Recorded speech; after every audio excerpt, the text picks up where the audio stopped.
தாய் தமிழ் உறவுகளுக்கு வணக்கம். பிரேமலதா மூட்டையை கட்டுகின்றார். பிரேமலதா மூட்டையை கட்டுகின்றார் என்ற தலைப்பில் இந்த காணொலியை காண்கிறோம். கேப்டன் விஜயகாந்த் மறைவுக்கு பிறகு தேமுதிக பிரேமலதா கையில் கிடைத்த ஒரு பூமாலை போன்று சிக்கி தவிக்கிறது. குரங்கு கையில் கிடைத்த பூமாலை போன்று பிரேமலதா கையில் தேமுதிக சிக்கி தவிக்கிறது. தேமுதிக தொண்டர்கள் பலர் கட்சியிலிருந்து விலகிவிட்டார்கள். தேமுதிக சாதி கட்சியாக மாறிவிட்டது.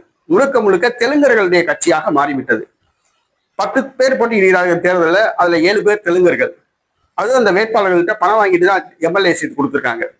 இன்னைக்கு அந்த 10 பேர்த்துல தாயும் மகனும் போட்டிடுறாங்க. பிரேமலதாவும் போட்டிடுறாங்க, அவங்க மகனும் போட்டிடுறாங்க. பிரேமலதா விருத்தாச்சலத்திலையும், மகன் விருதுநகர் தொகுதியிலையும் போட்டிடுறாங்க. திமுக அண்ணா திமுக மாறி மாறி கூட்டணி பேரம் பேசுறாங்க. காலையில திமுக, மதியம் அண்ணா திமுக, சாயந்தரம் பாஜக பேச்சுவார்த்தை நடத்தினாங்க.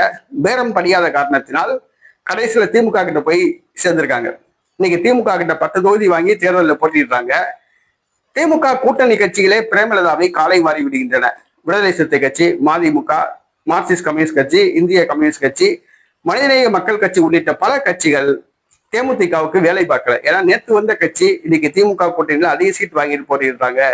திமுக அந்த கட்சிக்கு முக்கியத்துவம் கொடுக்குது அப்படின்ட்டு தேமுதிகவுக்கு வேலை பார்க்க மறுக்கிறார்கள். அதே போன்று தேமுதிக பிரேமலதா திமுகவை மறைமுகமாக திமுக ஆட்சியை குற்றம் சாட்டி வருகிறார். இது திமுகவினருக்கே அதிர்ச்சியை கொடுத்துள்ளது. இப்பொழுது திமுகவினரும் பிரேமலதாவுக்கு வேலை பார்க்க மறுக்கிறார்கள். தேமுதிக போட்டியிடுகின்ற 10 தொகுதியிலும் தோல்வியை தான் தழுவும் என கருத்து கணிப்புகள் தெரிவிக்கின்றன. இந்த 10 தொகுதியிலையும் தேமுதிக தோல்வி அடைஞ்சிட்டா தேமுதிகவை இனிமே எந்த கட்சியும் சீண்டாது, தேர்தலுக்கு கூப்பிடாது, முந்தி இருந்த டிமாண்ட் இருக்காது. தற்பொழுது பிரேமலதா மூட்டையை கட்டுகிறார் என்றே சொல்ல வேண்டாம். தோல்வியை நோக்கி பயணிக்கிறார் பிரேமலதா.